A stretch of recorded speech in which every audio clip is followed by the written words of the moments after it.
Well, I've called this On the Line and talking about the pompiers because I'm going to be talking about a group of artists who have largely sort of fallen out of art historian syllabuses, out of art textbooks and generally out of criticism, but which have been not exactly rediscovered, but have become of critical interest probably from about the 1990s onwards.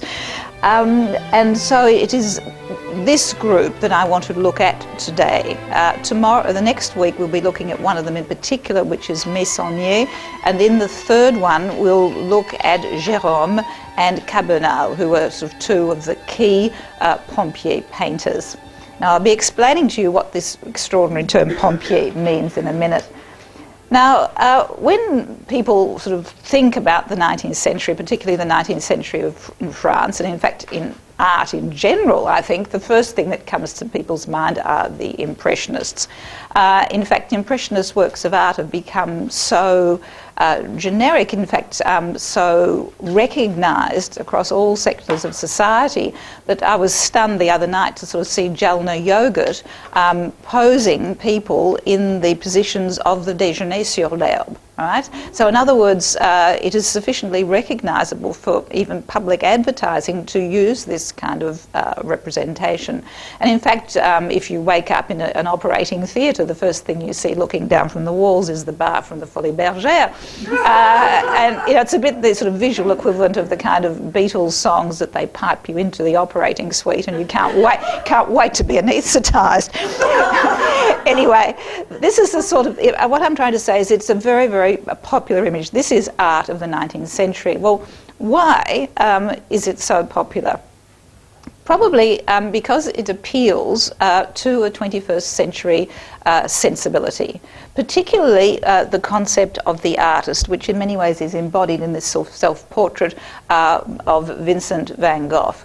The idea of the artist as a solitary genius who struggles against his own infirmities, who struggles against society, who is outside the system and in fact misunderstood. Right? These are sort of things that we, in our particular generation, understand and think are very important. Of course, artists up until the 19th century were people who were mainstream. They were people who were decorated. They were people who were wealthy.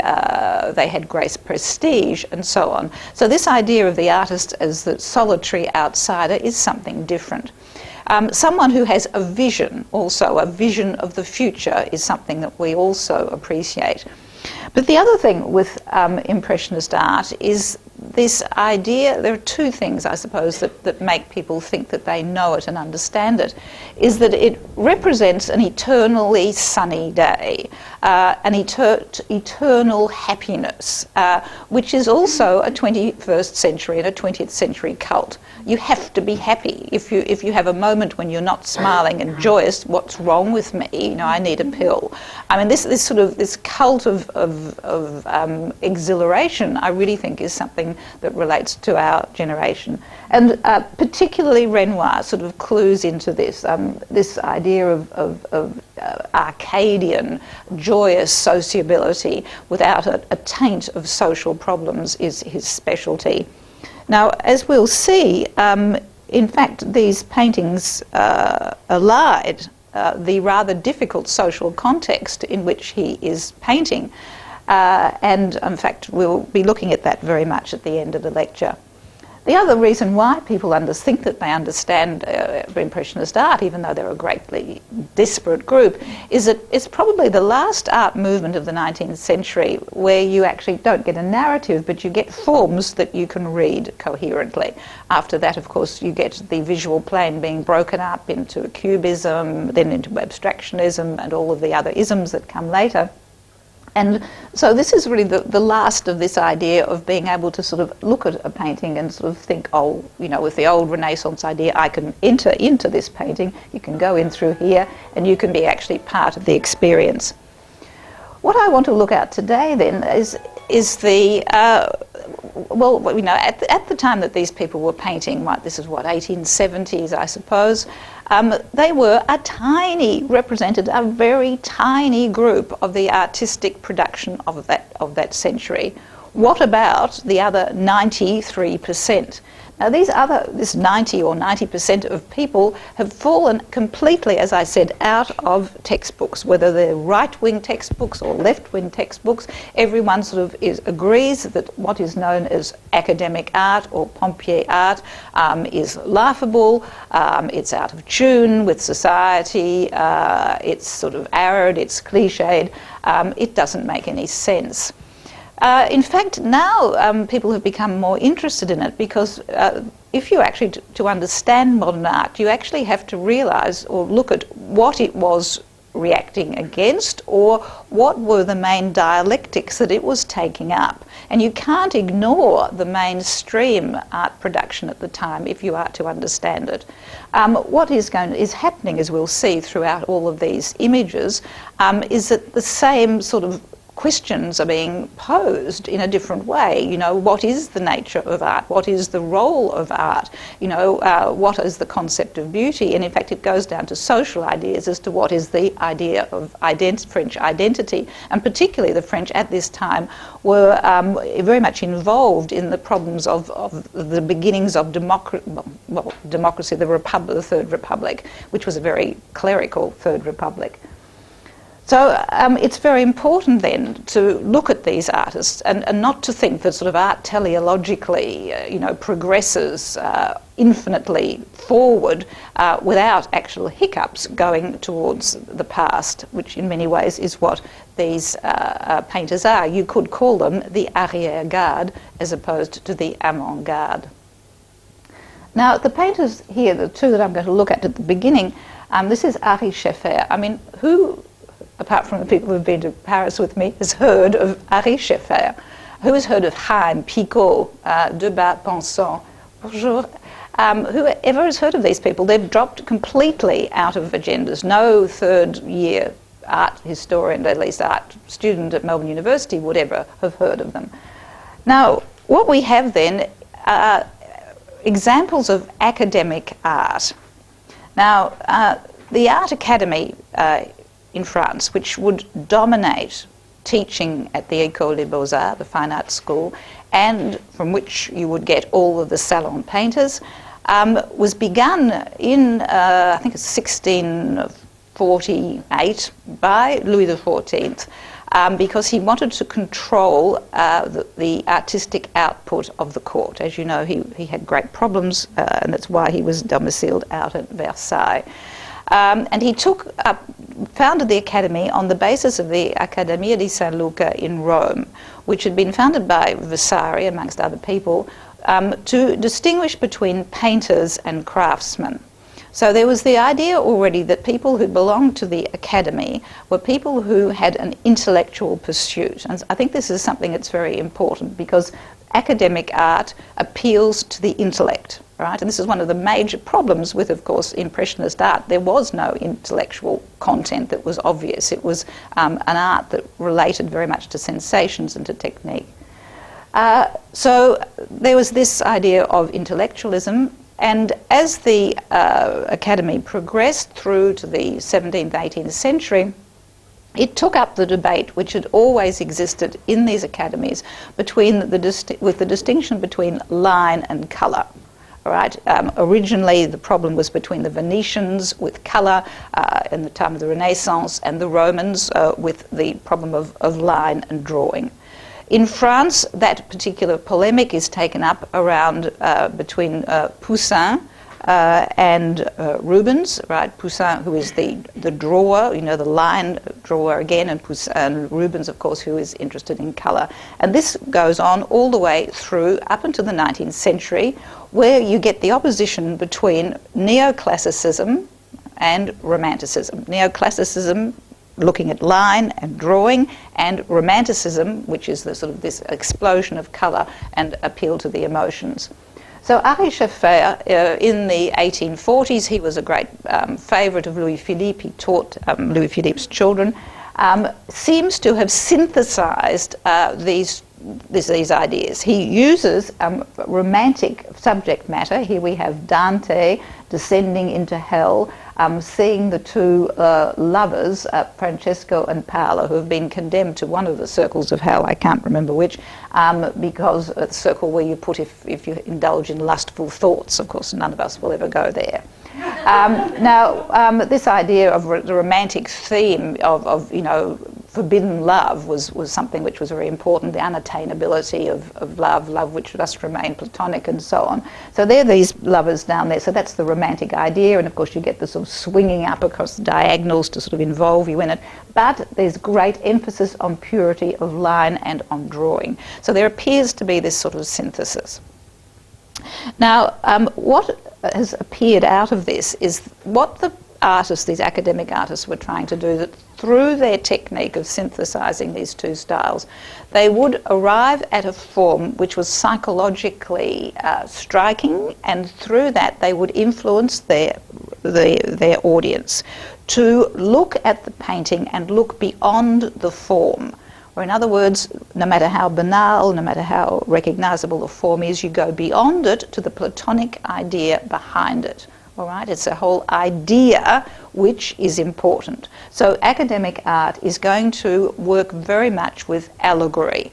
All right, now Bouguereau, who is one of the great academic artists, famously says, I can't paint a war, but I'll paint war. In other words, the idea of war, you go beyond this idea of the woman who are represented to a higher ideal. So it's very much like the Platonic sense of the ideal behind form. So in other words, art has a high moral value and tends towards idealism, which is completely the opposite of realism.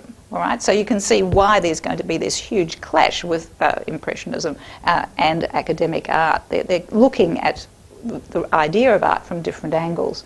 Now what you have here, I mean, if you aren't thinking about it in this way, some of these paintings are hilarious, as you'll see. This, we've got truth emerging from a well, I mean, as you do. Now, here she is. Of course, she's a semi-naked female, because, the naked form was the antique form, the idea of the naked body, the perfection of the ancient world. And she is coming out of darkness, being held back by the powers of darkness, who happen to be men, and is out there shining a light onto the world. So there was this ideal concept of truth through this rather, slightly cliched form, but it actually, many of these paintings have a political meaning, which Impressionist art doesn't appear to have, but actually covers much more completely. Whereas academic art is quite clear in what it's trying to say. And this was painted in 1898. You will recognise the date, the time of the Dreyfus affair, all right? And de Besançon was a Dreyfusard and was showing that truth will emerge no matter how much it is held back by the hidden forces, particularly of the army and the state. So there we have this idea of academic art. Now, throughout the 19th century, if you go to any of the public edifices, be they churches and particularly town halls, this is from the Hôtel de Ville in Paris, the ceilings are covered by paintings, academic artist paintings. Now, even when you go on private tours, as we have of the Hôtel de Ville, the protocol officer doesn't even bother mentioning the name of the artist. She just sort of says, this is what it is, this is, Apollo shedding light on the world as the Republic is shedding light on French society and so on. She doesn't even bother mentioning the names, because she knows that no one will have heard of these people. So it really is quite an interesting phenomenon. The walls of France are covered in now unknown artists. Now, these artists, these pompiers, were the most visible painters of the time. They were men who had considerable fortunes, made fortunes from their commissions through the state. They were decorated with every medal possible and the Legion of Honour. They were internationally known, and they also, of course, influenced the next generation of students at the École des Beaux-Arts. And that really is probably one of the most important points, that it's through these people that you actually get the continuation of the ideas about what art is. Now, the idea, the name pompier is coined at the beginning of the 19th century and becomes a derogatory name. Right? Originally it was someone being a bit smart, and then gradually it becomes particularly derogatory. It's coined for looking at particularly the work of Jacques-Louis David and his antiquicizing paintings. This one was painted at the time of the French Revolution, this idea of an attempt at reconciliation between two sides of the left factions, and he uses as his subject matter the Sabine women who have been taken off by the Romans, end up having children. The Sabine warriors come to take them back, and they've torn them between their husbands and their fathers, and then the children that they've generated. So you can see this sort of triangle, which gives you the idea of, you know, the conflicts that a woman has to undertake. And the people in these paintings always fight in the nude because this was the idea of showing off the nobility of the human body through this concept of humanity, through higher moral ideas. But they always had their heads covered with these marvellous helmets, which were very much like the helmets that Napoleon had designed for the first fireman outfit in Paris. So that's why pompier in French, of course, means fireman. So, but it also means other things. Pompier, it also, people thought it meant people who put out the fire. In other words, all originality goes. Also pompeux, being pompous, comes from it. And there's another word, pompier also was someone who, in the tailor industry, never actually created the style, but just did the little bits and pieces and fixed up, you know, fiddled around the edges. So all of these ideas sort of feed into this idea of pompier as being a sort of a style which is particularly cliched and irrelevant. It is at this time that you get a whole hierarchy of the arts which is set up, which goes back to the 18th century. The idea that history painting or mythology and religious paintings are the most valuable and the most prestigious of all painting styles. This is because history was seen as a dialectic of ideas and ideals, and therefore ideal to show high-minded pursuits, such as love of country, love of God, self-sacrifice, all of these things that art was supposed to teach you. All right, you weren't just supposed to look at it and enjoy it. Art had a didactic function. And as we'll see during this lecture, that didactic function of academic art becomes actually open propaganda. Now here we have the Oath of the Horatii by Jacques-Louis David, painted at the time of the French Revolution, again this pompier style, but it doesn't actually fall into the traps that pompier style does. Now pompier style eventually became identified with cliché as opposed to originality. Melodrama, as we saw more or less with the Sabine women, sensationalism, sentimentalism, and so on. However, there were categories that they respected, and I actually want to run through them with you before I actually look at the role of the Salon in disseminating these ideas and justifying them. So we're going to look now at history painting in particular. So it starts out with the antiquity. Here you have the men with their fireman hats, of course, but you actually get there is a very clear sort of junction between form or structure and idea. In other words, here you have the three Horatii who are pledging to sacrifice themselves. They have been chosen to fight another three members of the Sabines All right, so they're acting as champions, and here they swear on the sword of their father that they will fight unto death to represent their country. So this is this idea, or this Republican idea at the French Revolution. One sacrifices oneself for the homeland, for ideals, and one abandons the rather sort of sagging women on the right. Now, of course, they're all in the sagging lines, whereas here you get all this sort of testosterone sort of, strutting over on the other side, all these sort of, rigid lines and so on. And in the middle, you get the sort of draped, revered figure of the father who represents the fatherland. Now, the battle paintings were, of course, after mythology, at least antiquity type paintings, battle paintings were the sort of bread and butter of history painting at the time, right? These were enormous paintings, and that's the other thing which is quite important. They were called machines because you needed a machine literally to get them up on the wall. And in fact, the size of the painting really mattered. Size does matter when it comes to art. And this is one of the reasons why people were shocked by the paintings of Courbet when he paints peasants on the same scale. So these were massive paintings representing values related to patriotism. Here we have people racing off to their death. Boys will be boys. The idea of courage, strength, valour, sacrifice, and so on, all in a kind of frenzied idea of formation of the army, which goes off into infinity. So this is really putting en scène the French state. Also, Horace Vernet, comes from a family of painters. One of his sons will be a great landscape artist.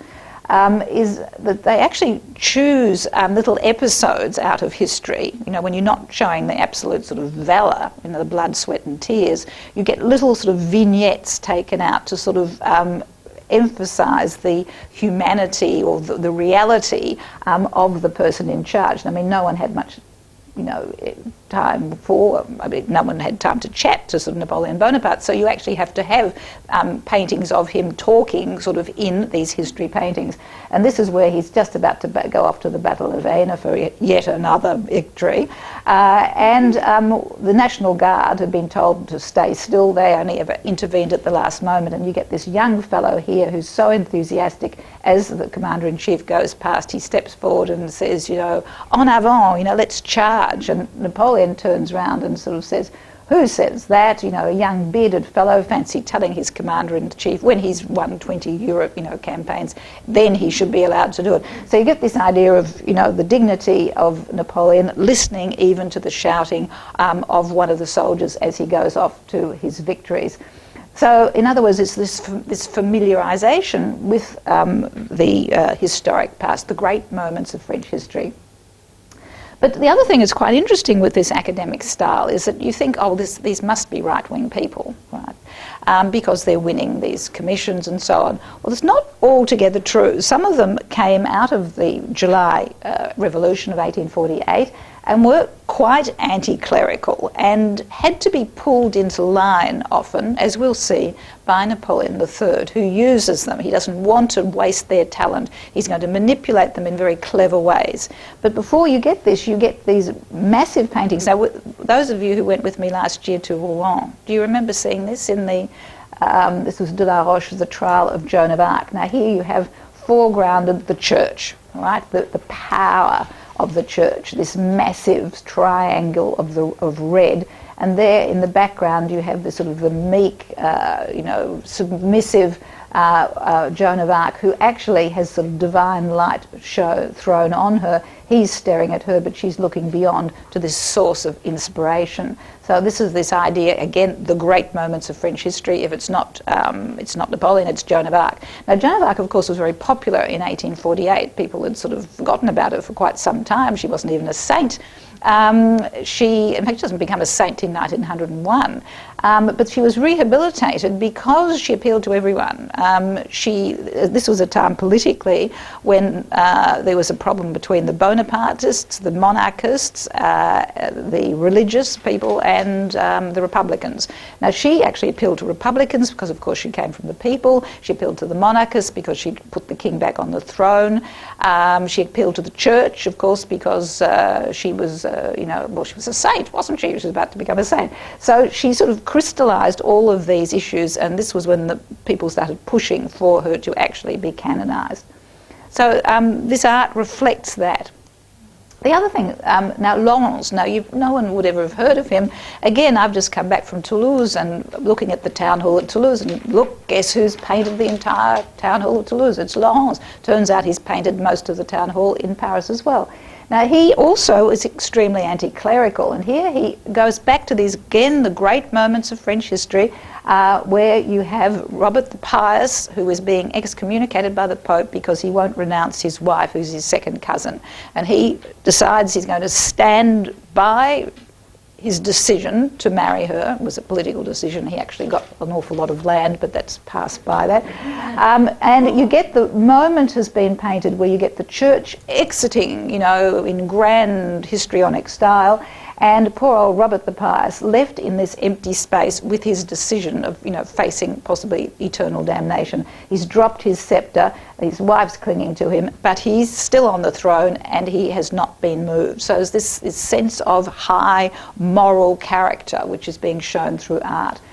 He also lost the plot a bit with this idea of anti-clericism, and went back to a time with Stephen VII, who was a pope. This was a time in the 16th century when there was a pope every few months. And Stephen VII had deposed another pope who was Claudio Formoso or something, and had deposed him, and Formoso died, but Stephen wasn't even satisfied with that. He then dug up the bones, dressed them up in the Pope's outfit, and then stood and harangued him as though he were at a synod. And then when he'd finally, when he decided that he'd won, he actually put the papal ring on the fellow's, skeletal fingers and then chopped the hand off. So, in other words, this was showing these excesses of what will happen if the Republic becomes too dominated by the Church, right? And the Third Republic was dominated by the Church. Don't forget, this is the Third Republic who will build Sacré-Cœur. Now, once you've gone through history painting, the other type of history painting is, of course, allegorical, mythologizing sorts of paintings. Now, one of the reasons Napoleon III, of all people, is actually going to try and get away from this sort of thing is that it was getting harder and harder for people to understand the meaning. It was all very well to have an intellectual art which referred to Platonic ideas. You actually had to be able to understand who these people winging their way through the stratosphere were. Now, what we have here is François Picot. Now, Picot was one of the big influential people for about 20 or 30 years. He was the person who was going to be the president of the Salon. He will be one of the ones who will constantly try and block the realist painters, who will be finally championed in their own way by Napoleon III. So Picot paints here referring to Bonaparte's mission to Egypt, where Bonaparte, of course, goes to Egypt, comes back with all of the artefacts, and for the Western world, for the first time, sees the wonders of Egyptian archaeology and so on. So here we have Greece. Now, Greece, of course, represents the Western world, the arts of the Western world, and here's Greece looking surprised and amazed, supported by, I suppose, intellectualism or study. Its etude study is intellectualism, and genius. Now, genius here is draped in this sort of rather flimsy clothing with a light so that Greece, who represents the Western world, can actually see what's happening over here. And the intellectual person here, the winged deity, is throwing or drawing up the veil which has covered the glories of Egypt for so long. So, and Egypt there is sitting in the form of another beautiful young woman with the Nile behind her on a sphinx throne and the pyramids at the back. So this was this glorification of France, basically, having revealed to the world and brought back to Egypt to its rightful position in the history of civilization. It's also used now. Those of you who have been to the Musée d'Orsay will recognise this. Thomas Couture had a strange sort of career. He was again very anti-clerical and was used a lot by Napoleon III, and had to constantly be pulled into line. Looked as though he was going to be, and then finally spins out of line again and loses all his commissions. He'd been commissioned to actually paint churches and town halls, lost these commissions, and actually goes into retirement because he just oversteps that line. And you can see why. Now, actually, at the Musée d'Orsay, they have him right in the centre because they consider him as sort of the best example of academic art against which the Impressionists will react. And, of course, the Musée d'Orsay is basically an Impressionist collection. So he uses the Romans of the Decadence. Now, what you have here is an orgy which is being carried on, a bacchanalian orgy, people completely drunk, sex, drugs and rock and roll. And in the back, that's in the foreground, whereas in the background you have all of these statues here, which particularly the statue of Germanicus, the statue of Cato, who was the Republican par excellence, and other great, perhaps Caesar over here, and they are looking on with a certain degree of horror at what is happening here. Now, there are two people here who are actually philosophers, and there's a poet who is sitting over here who are also outside the frame, reflecting on the decadence of the Roman Empire. And that was taken from a phrase by Juvenal saying Rome has more to fear from its own revelries than it does from the barbarian armies. So in other words, the difference between Rome and its great traditions and the decadence into which it's fallen is an analogy to what Couture thought had happened under the July monarchy. Also, we have, that's fallen off, his name was Hippolyte Flandrin. Now, the name says it all. They all have these extraordinary names, Isidore or Hippolyte. And these artists were decorating not just the town halls, but the churches as well. And if you go into most of the churches in Paris and you look at the frescoes around, they are 19th century frescoes. The Pantheon as well was decorated by Flandrin, Couture, and so on. But they're actually quite interesting because in 1848 you get Renan, who breaks with the religious tradition of considering of Christ as a divine person and publishes a book called The Life of Jesus, where Jesus is represented as a human being, as a man, which of course causes extraordinary scandals. But here we have Flandrin in many ways showing, even though he's divine, that he is seen as a man as well. Now, I thought this was the best. Isidore Pill's The Prayer of Children Suffering from Ringworm. Now, the next level down from history painting was genre painting. All right, so you go history, genre, portrait, still life, and the last of the last is, of course, landscape. So you can see why there was a great problem with the Impressionists, who upend the whole thing: landscape, then still life. Portraits maybe, but certainly not mythology. So here we have, and any of these genre paintings again have moral didactic backgrounds to it, usually, and by the time we're getting to the mid-19th century, relating to the role of women in society. So here you have this idea also of the deserving poor. All right. This is also an idea where you get social Darwinism, the idea that people have evolved, and therefore, if you're at the bottom of the pile, well, that's where you are. There's no point really in helping them. You just alleviate the symptoms. So you've got the deserving poor, suffer little children. It's all this sentimentality, the heart wringing, and then of course the beautiful nuns, which evidently my husband tells me, having gone through Catholic schooling, that's not always the case. All right, so here we have these beautiful young women. Of course, there were a huge amount of religious orders opening at the time, and these children praying to get rid of ringworm. This is also a time when you get these extraordinarily sentimental paintings of maternity and of women. This is a time, of course, as we know from my other lectures, that the idea of what was women's role in society, and here they are supposed to be kept in the private spaces of the home. They were maternal, not sexual, and so on. So you get these close-ups of this idea of sort of almost a Virgin Mary and child here in a bourgeois situation, no background, just highlighting the child and the mother.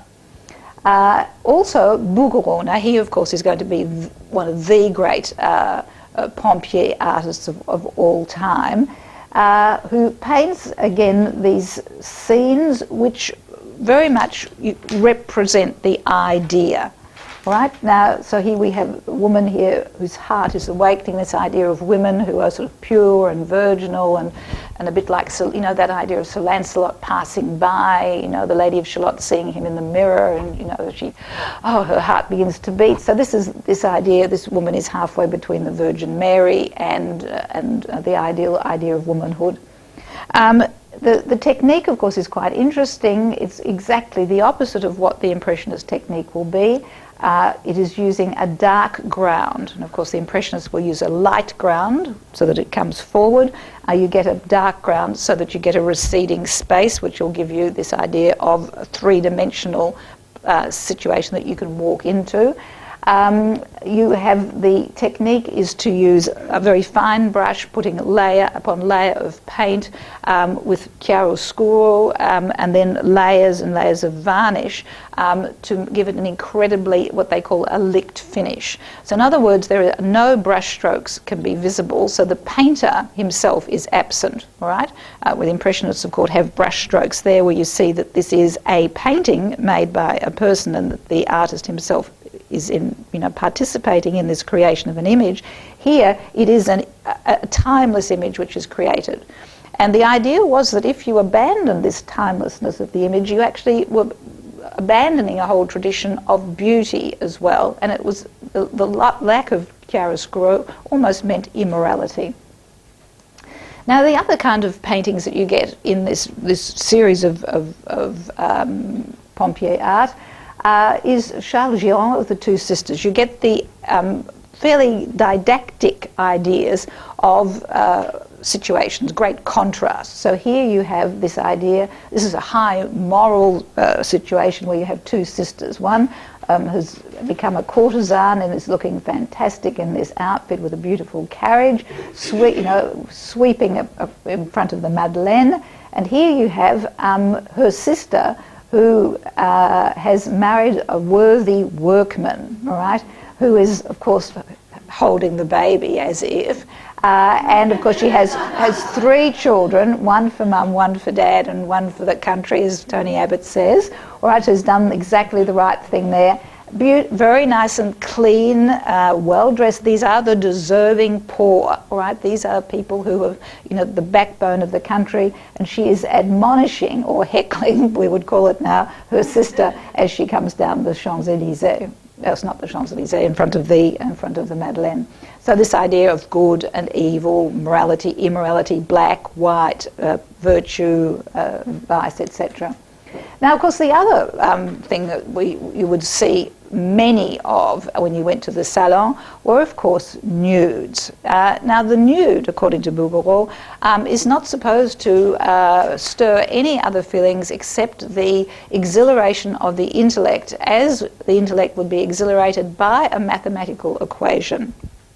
However, this possibly wasn't quite what he had in mind, right? But this is what the painting of the nude actually becomes very much at the time of the pompier artists, right? It falls from the high-mindedness that it is proposing itself to be into the trivial, and in fact into the overtly titillating. You sort of see the little come hither look that we have here, and of course the title says it all, The Wave. I think you can see, if you put your binoculars on, you can see the pearl over here and the wave, and of course she's not referenced at all, but it was supposed to be the beauty of the human body. Now, here we have Bouguereau, Venus rising from the sea, again sort of displaying everything she has, but you will notice that when we look later at his images, his Virgin Marys will be basically in exactly the same position, but simply with clothes on. But you'll have the same twittering angels and admiring bevy of sea gods as well. So this sort of art then becomes sort of a titillating, slightly erotic art, a sort of not exactly soft porn, but it was something that people appreciated when they went to the high-minded Salon. And Jérôme, who we'll be looking at much later, continues this idea with the idea of the expansion of the French civilization, you know, over into these uncivilized areas. But he paints, of course, constantly, you know, not the temples or the sand dunes or the camels. He always paints the harem, all right? So you get these sort of male fantasies of what goes on in the East. All of this available female flesh doing absolutely nothing but just sort of being flesh and waiting for the Sultan to come along. And then you get this sort of contrast between black and white and all this idea of lesbianism and so on, you know, what really goes on in the harem. Now, where did people see this art? I mean, apart from the public commissions I've noticed, you know, how did it get across to the public? Well, this was the role of the Salon. And here we have Francois Heim, with no one's heard of him either. He was one of the, again, luminaries of the 1850s.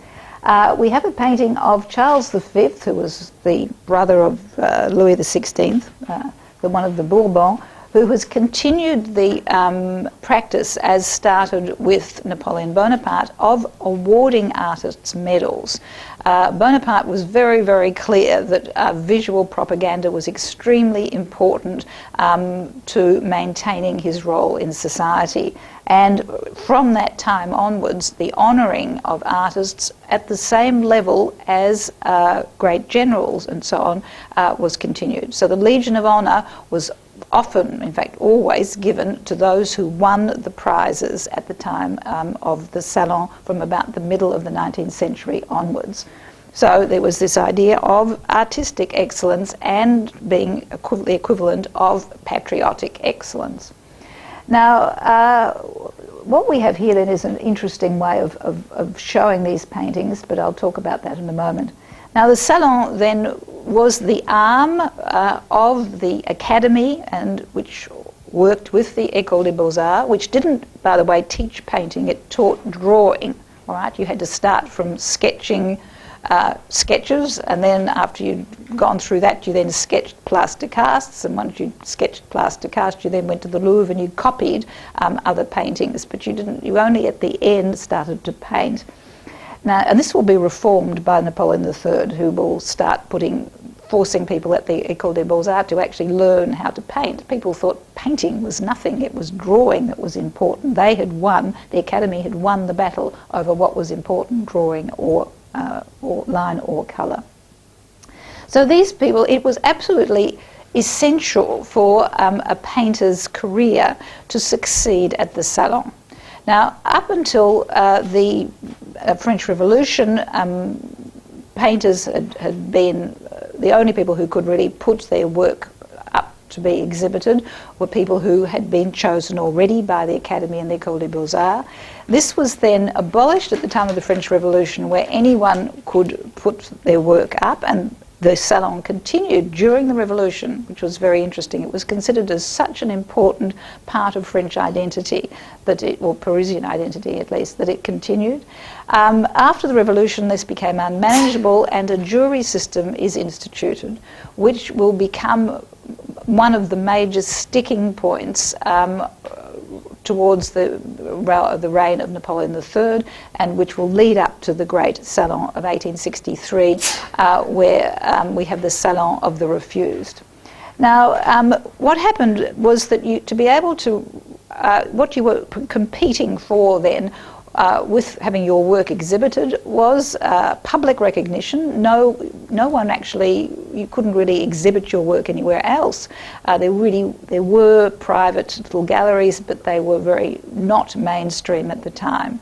So the Salon actually was an extremely important institution insofar as it mediated between the end of aristocratic patronage and monarchical patronage and really the beginning of merchandising or commercial galleries that we have now.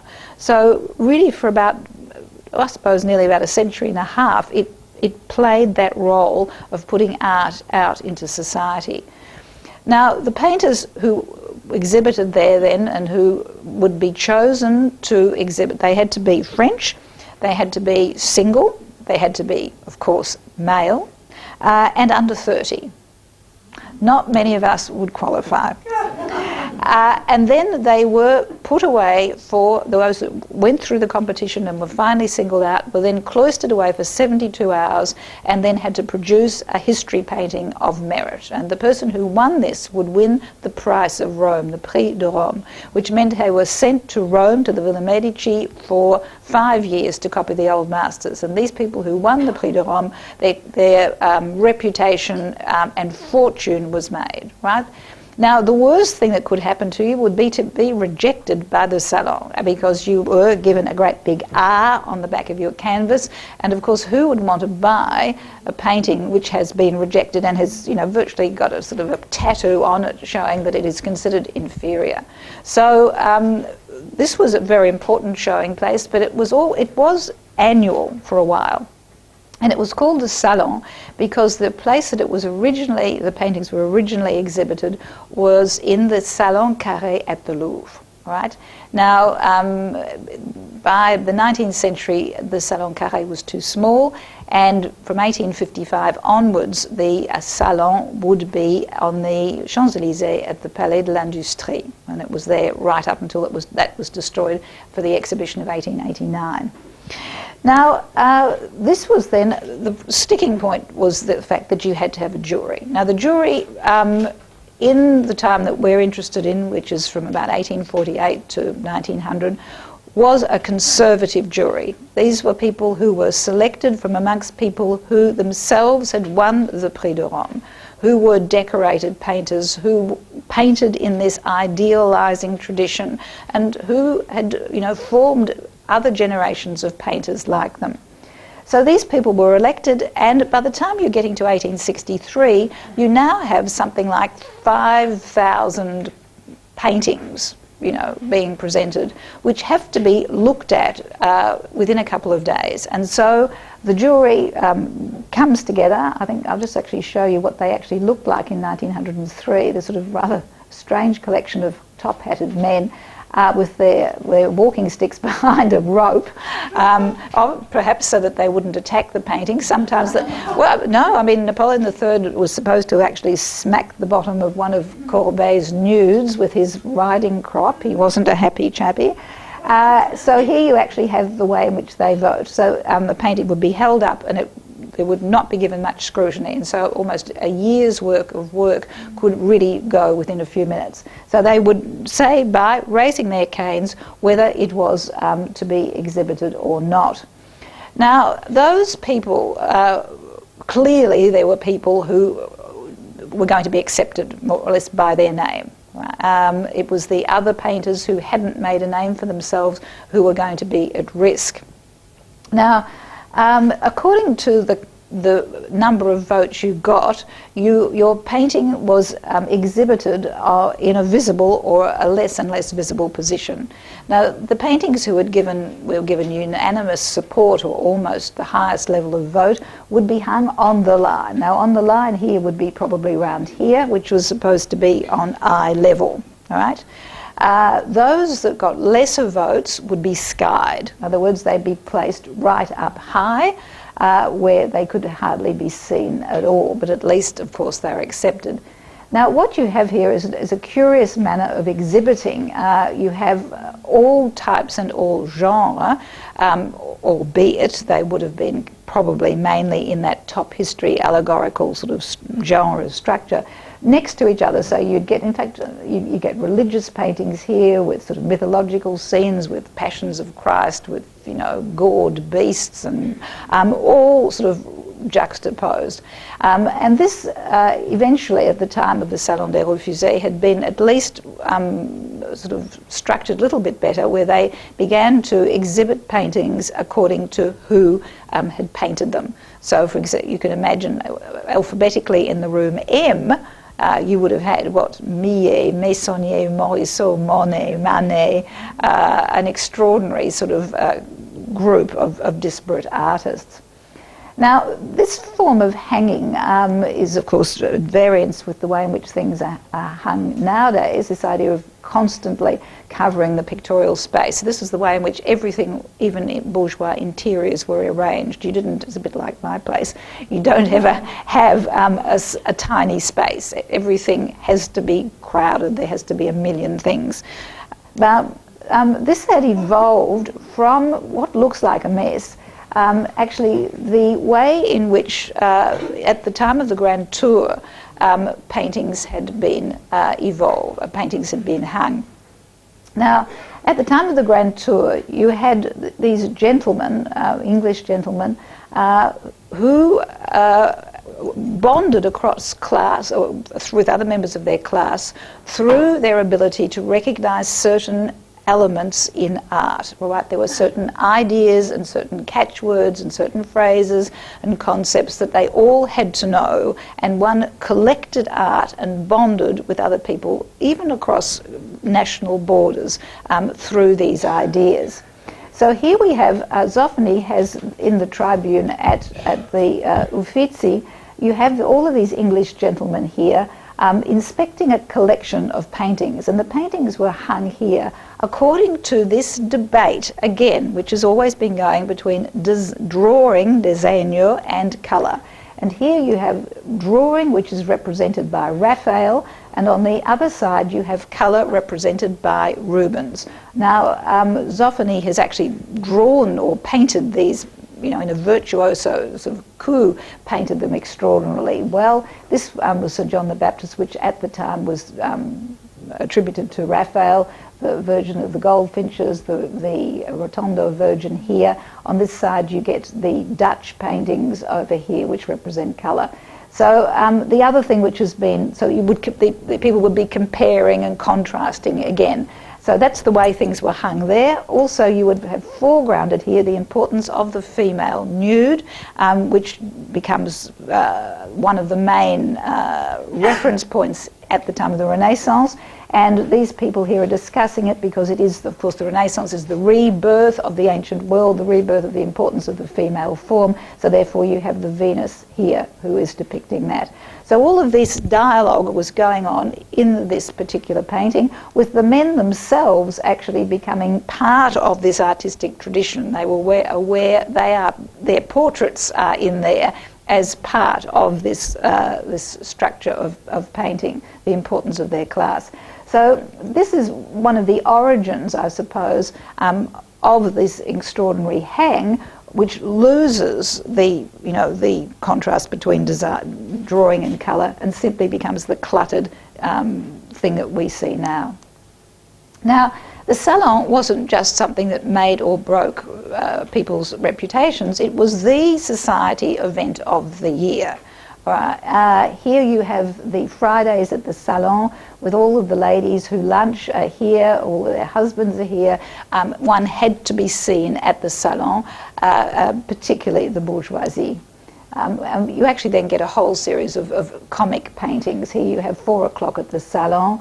The guards are saying it's time to leave. People are still scrutinising their newspapers. It spawned a whole art criticism, the rise of art criticism, I suppose, in the newspapers as well. And what was happening became news on the front page, you know, very important. Who was exhibiting, what were the main ideas, and so on. Everyone had a Salon pamphlet. Now you get Daumier showing what happens when you get people, the people coming to see art. Now, it's hard for us to believe that the number of people who actually came to see these exhibitions. It was only 1 franc, which meant that it was within the pay of even common people, and Sundays were free. And literally, I think 1 million people would come, for example, in the exhibition of 1860, and in fact it could be up to 50,000 people a day. I'm not not exaggerating. The average number of people who went through the Salon on any day was 23,000. Now, if you think of our blockbusters in comparison, it's nothing. In fact, that's virtually the population of Paris at the time. So it was the event in many ways. Now, we now get to Napoleon III. I haven't left myself an awful lot of time. Who has his portrait here done by Flandrin. Napoleon III didn't like it. He thought it made him look shifty. Now Napoleon III, as you know, had spent all his life in exile, had come into power at the time of the 1848 revolution, had scrutinised French history and decided that the problem with the 19th century was these revolutions and was Paris itself. And all of his reign will be articulated around a desire to suppress insurrection. He will be haunted by these continual uprisings that he struggled against all his life, and most of the 19th century had. So he is going to work out a very coherent art policy right from about 1850 onwards, which will bring about a consensus of opinion. Now, there's an author who writes about 19th century art who is a riveting writer. His name is Boime, B-O-I-M-E. Who's written tome after tome after tome of every aspect of 19th century art. And he has come forward with this idea, which is now actually being put forward as a mainstream idea also, that contrary to the popular vision of Napoleon III and his court as being those of a bumbling, sort of pleasure-seeking pack of nincompoop adventurers, they were actually an extremely ingenious, particularly pragmatic and flexible group of people who managed to make themselves look sort of, so as if they weren't manipulating opinion, that they were very successful. So what Napoleon III is going to do is, first of all, just quickly show you on the physical front, of course, he's going to stop any insurrections by tearing down the old Paris, reconstructing these boulevards. I mean, I'm not going to go into this because all of you have been with me through this before, but physically to make it a very safe city, right? This was the basic idea behind the reconstruction and behind the boulevards. But of course he embellishes at the same time with these magnificent buildings inside and outside, and in particular is going to have to call on a whole school of artists to decorate them. What is the message that one is going to put across? Because buildings aren't neutral, and their decoration, of course, isn't neutral either. Now, this is just, to show you that Napoleon III is, of course, at a time of the Industrial Revolution when technology and science are extremely important, and France is now surging to the forefront of the industrial world. And in 1851 there had been the exhibition in London, the Crystal Palace exhibition, where France had already put themselves forward as being on the sort of cutting edge of industry. But Napoleon III wants himself also to be shown to be at the cutting edge of cultural creativity as well. He wants to show that he is governing a country where he has harnessed the energy, the creative energy of his nation, not just from the point of view of entrepreneurship and so on, but artistically as well. So you shouldn't be surprised then that he is someone who is going to actually champion realism, a form of realism, as opposed to romanticism, as opposed to many of these academic painters. Now what he does very carefully is that he always, even though he has absolute authority, he's come to power via plebiscite, he relies on an army, a secret police, and is a bit of a thug as well. He has a penitentiary system which has been copied throughout the world. But he also wants to have this, he wants public opinion to be on his side. He wants to appear to be ruling by the power of the people.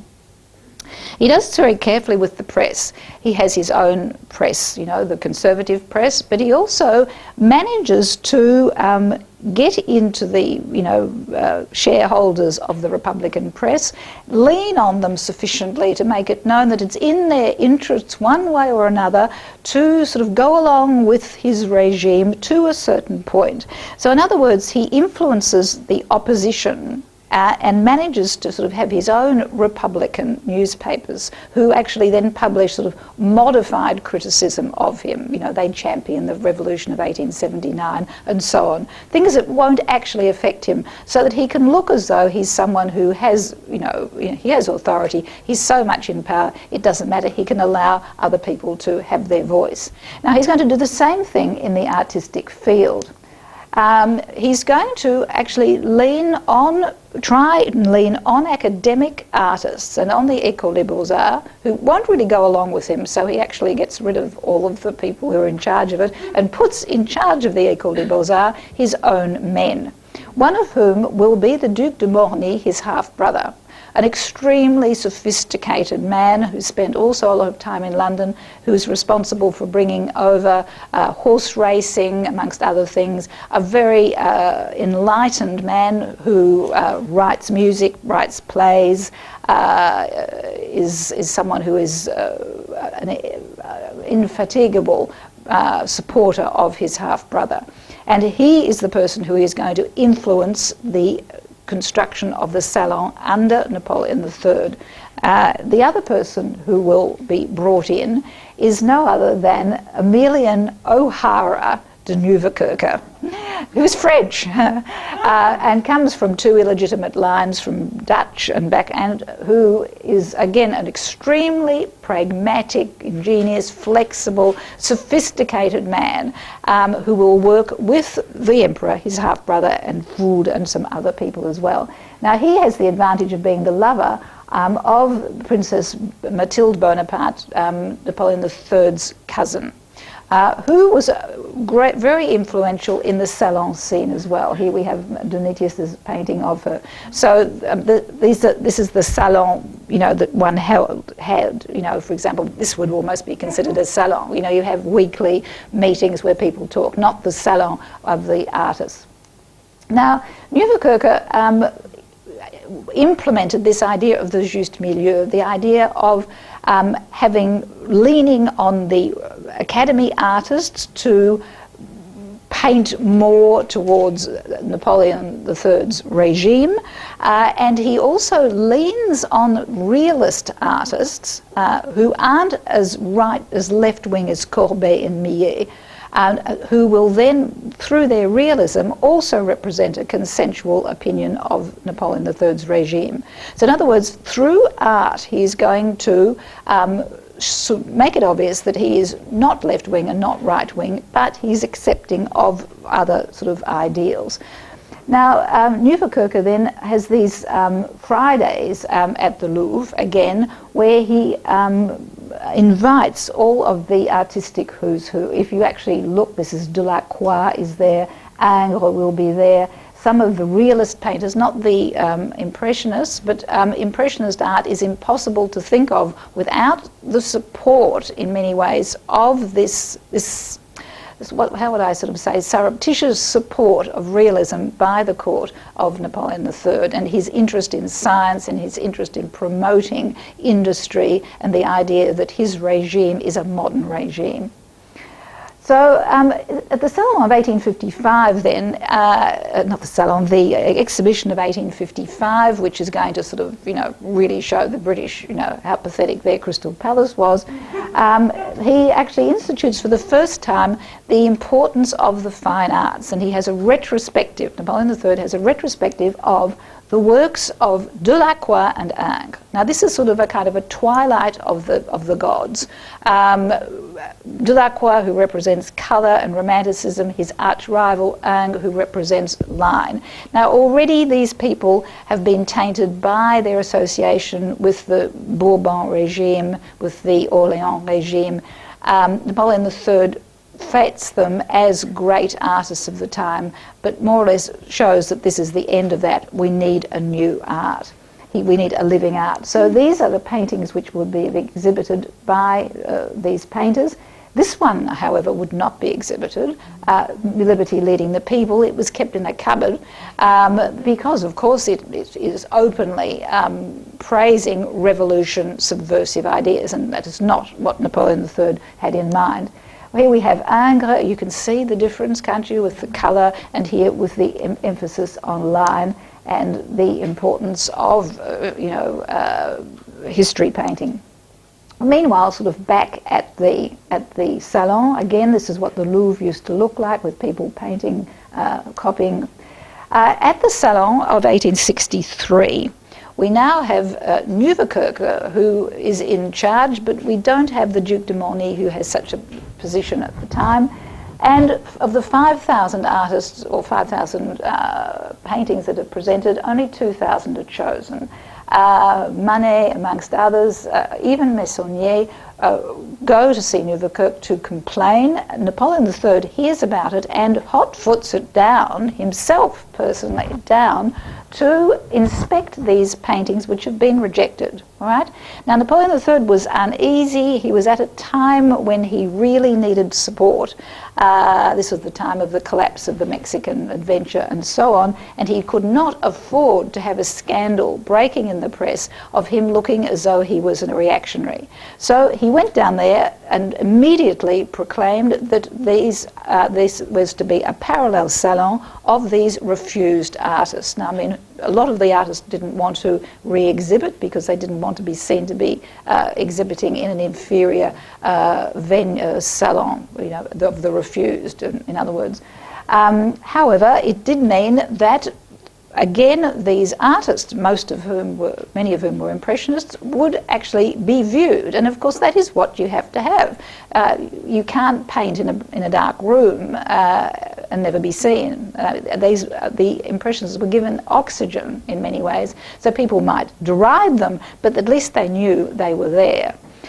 Now, there had been a very unpopular decree also by Nieuwerkerk at the time, sort of saying that the Salon should only be every 2 years, and that the painters could only exhibit 3 paintings. Now, this meant usually they exhibited a lot more. This meant that if you missed out with one of those 3, it was another 2 years before you could try again, which means that you were really condemned to, invisibility. The painting which was actually praised at the time was this nude, and I'll actually probably have to talk about this next week because I want to get on to something else.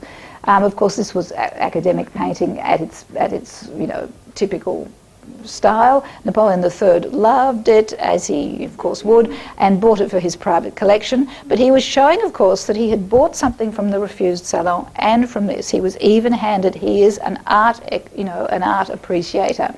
Of course, the painting which was refused was, of course, the Déjeuner sur l'herbe. And again, we'll talk in length about that at this time. Now, again, you get Daumier, another Salon of Venuses. This meant it had a profound effect, and I'm going to probably go over for about 10 minutes, if that's all right with people. You're holding out. What effect did... practical effect did this consensual idea of Napoleon III have?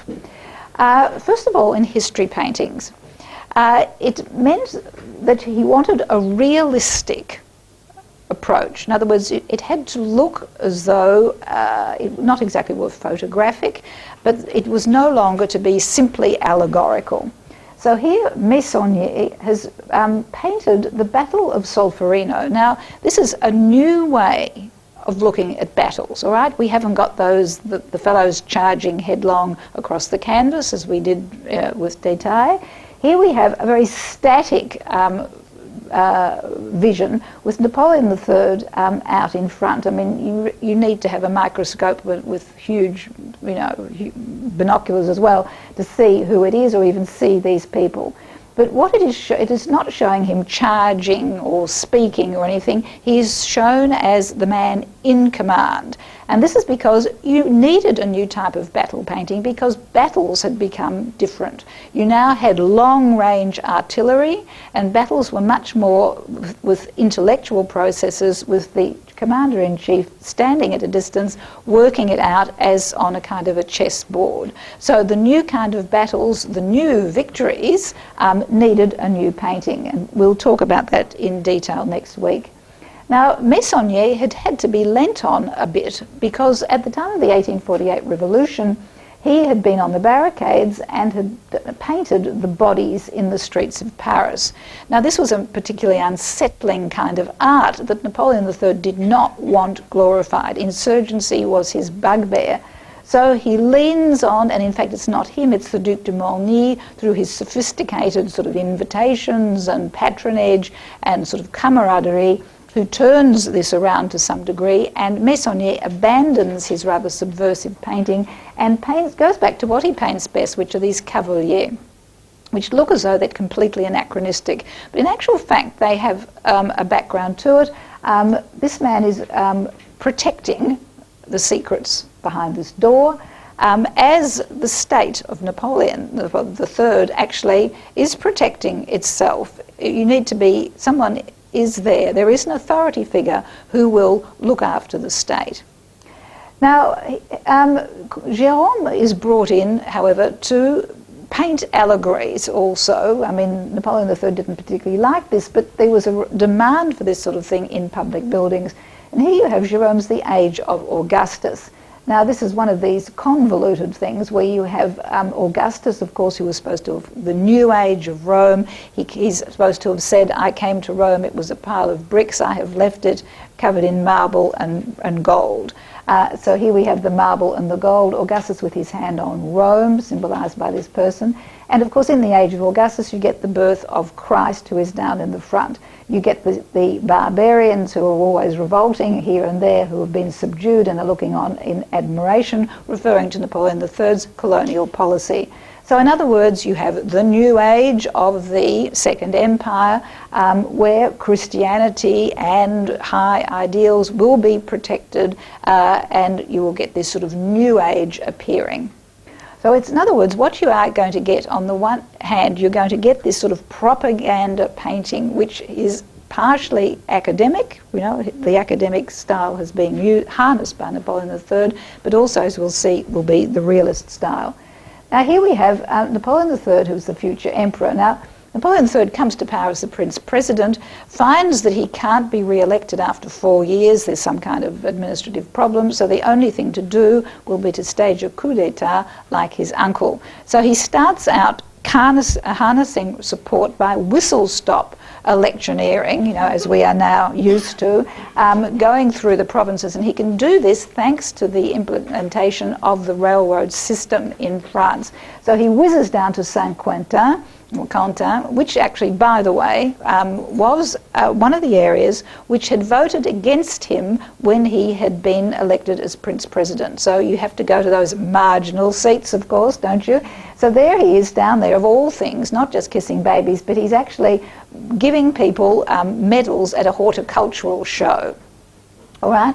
And the person who he's decorating is this poor old codger here, who has done something, but he's been given the Legion of Honour. And it turns out that he is an old soldier from Napoleon I's army, all right? So this connection, and also Saint-Quentin was where Napoleon also had been just before he went off into exile. So no one is a dupe of this. They realise what Bonaparte is doing. He's not just the president, and as he leaves, this song, you know, there's shouts of Vive l'Empereur, Vive Bonaparte, and so on. No one says Vive le Président. They've understood. There is a coup d'etat about 6 months later, and of course Lacoste is asked to paint the painting of the rallying of the National Guard. Now you get this in this history style painting, you know, masses of people, it's half light, it's dawn, the National Guard, who are the bastion of Republican values. The tracts have been distributed, the notices have gone up, you know, there's going to be a coup d'etat, and they're thinking about it. And of course there's this sort of figure with the bicorn hat in the middle, which is the ghost of Napoleon. Now, All of these painters, again, whom no one has never heard of, are harnessed to publicise, do the propaganda for the regime. Here we have the end of the Crimean War, right? The Crimean War, which was fought with the Russians on one side, the French, English, Prussians, and the Ottomans on the other, over the fate of the Ottoman Empire. It's finally resolved when Napoleon III calls for a conference in Paris, and very cleverly sort of placing the fact that, Paris is now the arbiter of all of the world stage's problems. So you don't actually get all the who's who of every ambassador extraordinaire here. You've got the Turks, you've got Englishmen, you've even got the odd Italian. You don't even have Napoleon III. He doesn't need to be there. He's there in his bust, as you can see, with a reference to Napoleon Bonaparte over there. Look, I won't go on to this in great detail. Thomas Couture was asked to then do the propaganda paintings of the events of the regime, in other words, the birth of the Prince Imperial. He was not given the kind of support he wanted, and so he didn't ever bother finishing this. As you can see, the head of Napoleon has been left out. He's actually an interesting case, which we'll talk about in the next lecture. Well, we now go into, frankly, propagandist painting. Here we've got Bouguereau. Right, now Bouguereau, of course, the fluttering angels, the Madonnas, the naked nudes and all the rest, here has been absolutely pulled into the stable of Napoleon III and doing history-style painting of overt propaganda. Here is Napoleon III visiting the flood victims of Tarascon. It's a bit like the bushfire victims. All right, and there he is being hailed by the poor who sort of know their place, which is on a roof, obviously. And these people absolutely amazed, Hosanna in the highest, and also, but the strength of the church behind him with this sort of, there he is standing with the steeple as well. It's not just by incidentally that you have a church there. The alliance between, God and country will pull us through. You also get other academic painters who are now brought in to publicise the Empress's visits to the cholera victims of Amiens. This is a sort of a Princess Di style, sally forth, and she actually does. This was very dangerous. Here she is. That people know by now that cholera, of course, is contagious. But she went into this decrepit-looking. You get this contrast between the decrepit hospital and the dignity and compassion of the Empress. This is actually then produced just like Napoleon III did en Sèvres, China. So you then get an allegory. You've got the Empress stamping out cholera, which is here, like the dragon, with Amiens and Paris here with the crenellated crown, absolutely admiring her in the background. The other person who is brought very much into the fold is another painter, Bonhomme, who had always painted the miseries of the miners and the downtrodden. And he is influenced so much by this Napoleon III talking about his middle-of-the-road policy that he now begins to produce paintings which glorify technology and the modern world of Napoleon's regime. So in other words, instead of having paintings of people sort of, dying in mine shafts and, starving families and also you get this wonderful, bright, organised world. It looks like, wonderful corridors. You get this fellow who's very sort of enthusiastically pushing up uphill, tons of coal. Get people looking really, quite sprightly as they go down in the lift, and men here really looking as though they're enjoying what they're doing. A very organised thrust to the future, and the same thing with his paintings of factories. Here they look a little bit like the new cathedrals of the New Age. Now, the real problem for Napoleon III, and I will only be going 5 minutes over, was one of the painters of the time was Courbet, the great realist painter, who was a very extremely left-wing. He will be so left-wing that during the time of the Commune, He is elected by the Commune as to be in charge of all the arts, and it is he who decides, amongst others, to pull down the Vendôme column. This is the column at the centre of the Place Vendôme, which has been pulled down. He will actually have to end up paying to re-erect it himself.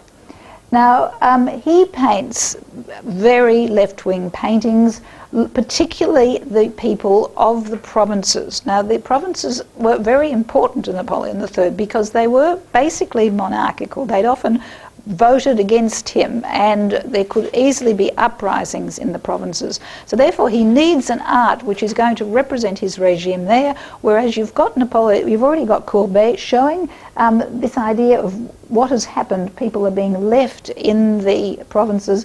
You've got the old who are too old to be breaking stones. You've got the young also who are there, who are too young to be doing this heavy work. And so this is a great criticism of the regime.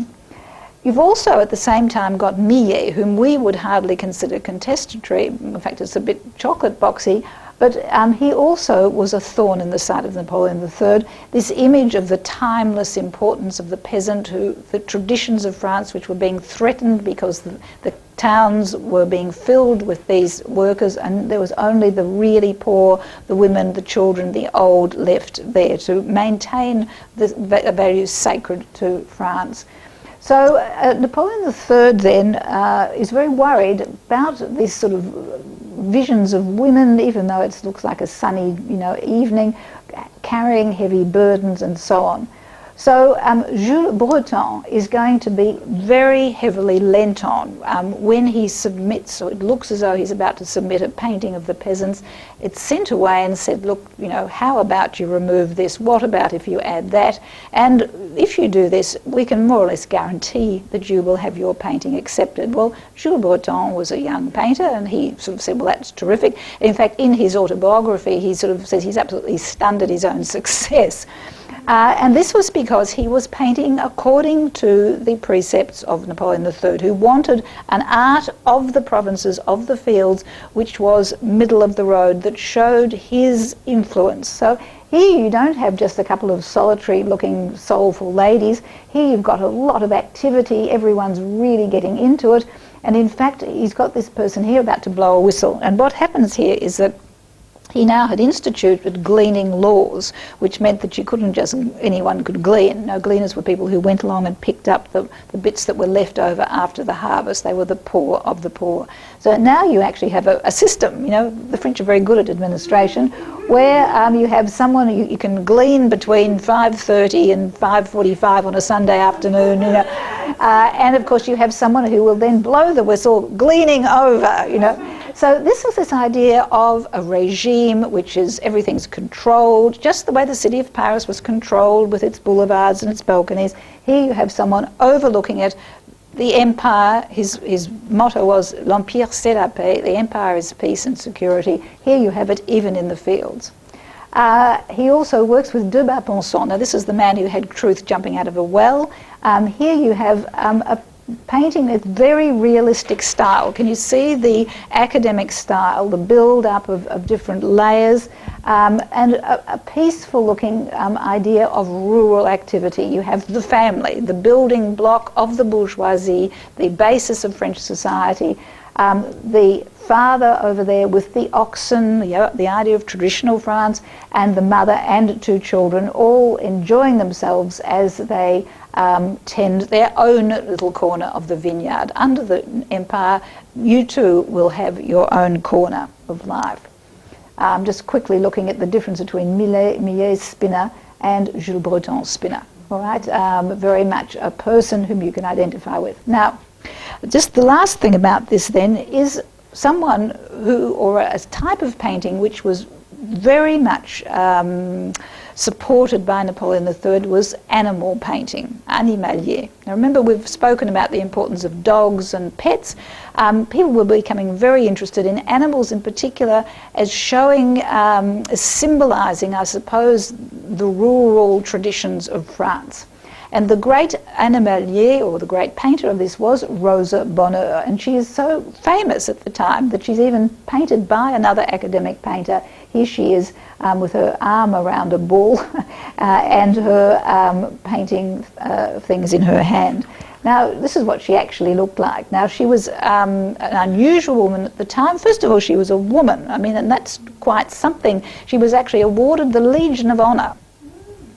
And she refused to come and accept it because she wouldn't wear court uniform. She was a lesbian, a well-known lesbian at the time, refused to wear female outfits, as you can see here. I mean, this is at a time, if you wanted to wear trousers, you had to get the authority of the local town hall to do so. So what happens is that she is so important to the regime that the Empress goes to her to award her the Legion of Honour.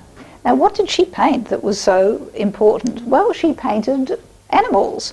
There is a political message behind this. It was a safe sort of thing to paint, right? You weren't going to then fall into sentimentality, or you weren't going to fall into radical republicanism either, showing either the deserving poor or the downtrodden poor. It's much better if you have animals, and these are frisky, very well-fed animals who dominate the scene. In other words, it's they who lead the show. The people are sort of dwarfed in comparison by these animals. Now, they're not just any animals. These horses were percherons, the kind of horses that Napoleon III adored and used for all of his ceremonial processions. So these would have been the ones that drew the carriages, that paraded, were used for the cavalry.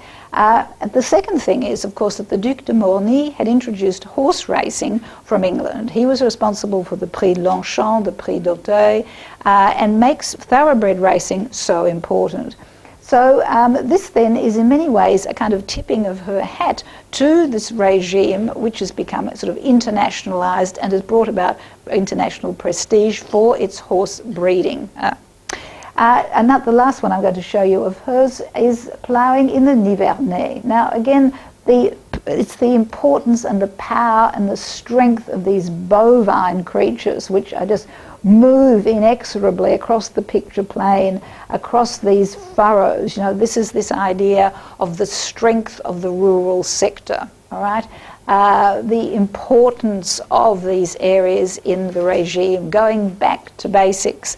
But it wasn't just any old area which was going back to basics, it was the Nivernais. Now the Nivernais had unanimously elected a right-wing candidate. Oh, it's a bit like Corrigan or somewhere, you know, in Benelon or somewhere in our traditional terms. So for painting this here sort of shows the interest of Napoleon III in this area. Even though they've voted against him, it's very important. He has commissioned this painting, he's bought it, it's won a prize at the Salon, and it glorifies that particular area.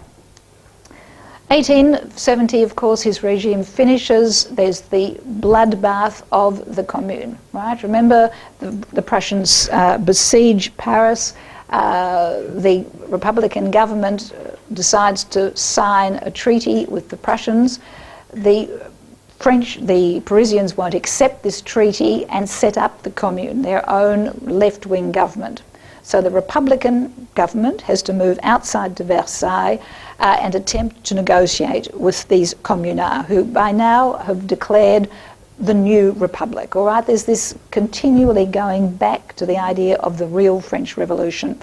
In the end, to cut a very long story short, the real French army from Versailles, made up mainly of peasants, right, who were against the French Parisians, finally break through the walls, and there is a massacre lasting a week, the Bloody Week, in which 20 to 30,000 people died in the streets.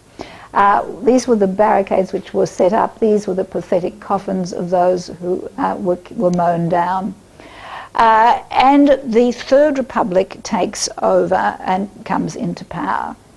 Now, this is the republic which is very clerical, which will build the Sacré-Cœur to expiate for the sins of of the commune. All right. At the time of these paintings, we're just going to quickly look at, already people were still being judged and sent off into the colonies.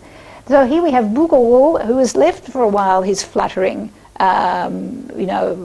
well, his Venus is rising from the sea and the heart's awakening, turns to religious art. And this is this renewal of faith, renewal of the Catholic Church, devotion to the Sacred Heart of Jesus. There's a whole new sort of lots of different religious orders which are springing up. You're getting, of course, the apparitions of the Virgin.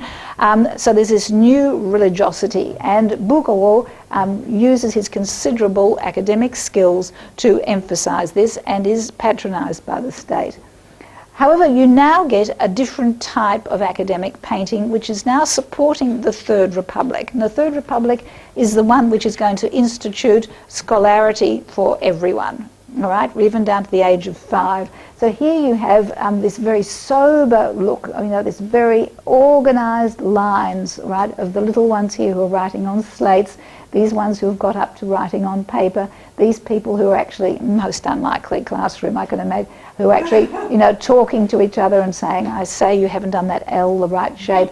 You've got now you've noticed you haven't got the Madonna or the Republic, you've got a woman who has a job which is a school teacher who's maternally looking after these people. So now the Third Republic has taken over academic art to propagandise its agenda. We now have, after the ghastly defeat at the Franco-Prussian War, the French dreaming of revenge, and so they institute military service, which is a great way of uniting all of France, because people from all walks of life, except for the wealthy who can buy their way out of it, have to meet each other and live in barracks together. And so you have a new version of the army. The army is no longer, the glorious dashing off into death. It's no longer the anecdotes of Napoleon or even someone commanding an army. It's the social role of the army here who are giving alms to the poor. So here they are in their sort of pompier outfit, but they're being seen as, much the way the American soldiers try to be seen in Afghanistan, as helping the poor, looking after the indigent, this new role.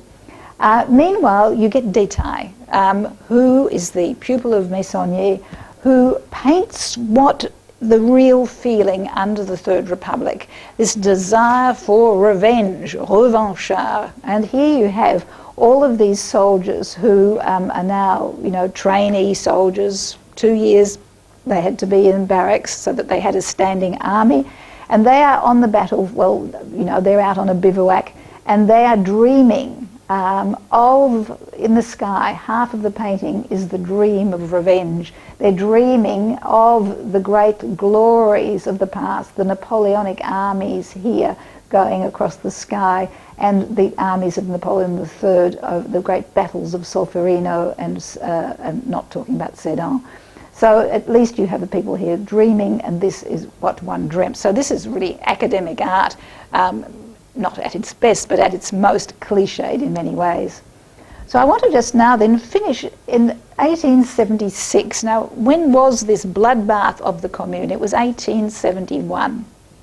5 years later, we have on the exact places where these barricades had been erected, where these bloodbaths in particular had taken place, Caillebotte painting of the Europe Bridge, which will bring back very fond memories to a whole lot of us.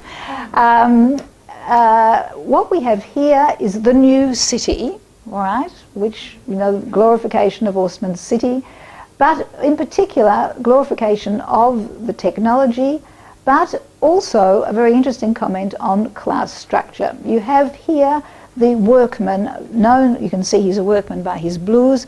He is stable, he is subsumed by the structure of the bridge, which he has helped construct. In other words, the working classes have been subdued and they know their place.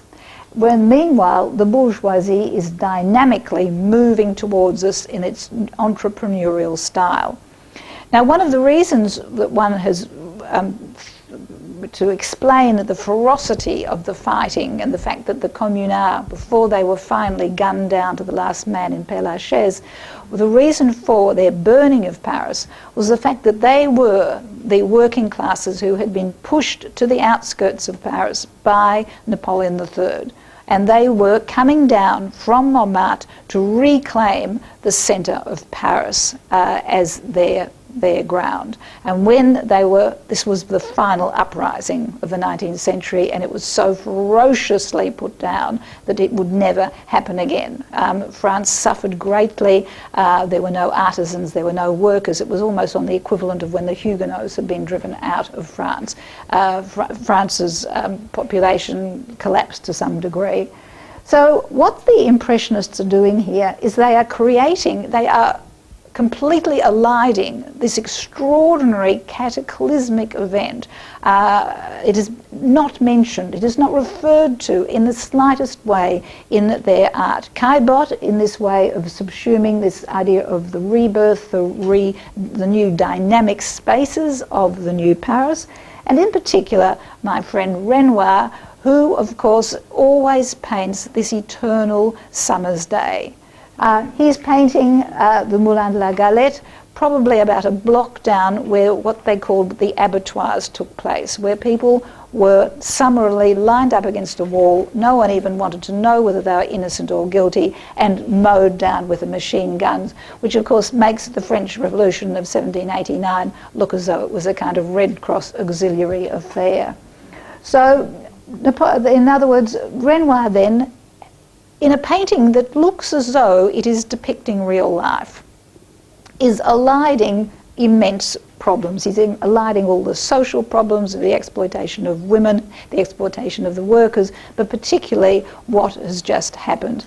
So the point I suppose I'm trying to make here is that on the one hand you have academic art, which is being used sometimes for propaganda, but which uses unreal subjects to produce ideas. People's always put that against the Impressionists, who were supposed to be painting real life with an unusual style.